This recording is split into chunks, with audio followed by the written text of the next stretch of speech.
Coach, first off, how did you know Casey Chaney Sr.?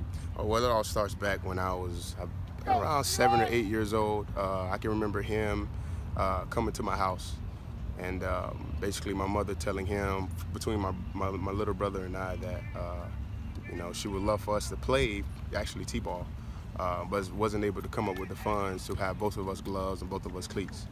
And Casey said, no matter what, I take care of those boys and I make sure that everything is taken care of by them. So that's when I first actually met Casey, and he become to be basically my grandfather. And I can remember him at all my USF football games. I mean, he was at every home game that we had, every away game that he could attend. Him and Ruth, and actually when little Casey was young as well, they'd all attend those games. But I mean, I can't say, I could go all day about Casey Chaney. I mean, talk about a person that's selfless, and he chooses to put himself on the back end, right? Just so he can see a smile on some of the kids' faces sometimes. I mean, I know there would be weekends sometime when he'd gather up like half of this football team, and we just head out to Lazy Springs, man, and just have a blast on the jet skis and barbecues and stuff like that. And stuff like that, made him happy. With other people doing stuff selfishly, would keep their spirits up, but it was all about everyone else than himself. You've kind of answered that a little bit, but just about, if you talk about his personality and just the type of guy he was, and any type of special memories, right, or what right. What kind of made him special. I mean, outgoing person. I mean, very outgoing. I mean, anyone know, real raspy voice. Very outgoing. Cared a lot about others. And I know it's I'm like you said, a little bit off topic, but I mean that's him. Always care for others, and very outgoing, very vibrant. I mean, you could hear him. I'm pretty sure you can, Andrew. When we're here on the sidelines, you can hear Casey in those stands yelling this and yelling that, because he talked and he spoke with so much passion.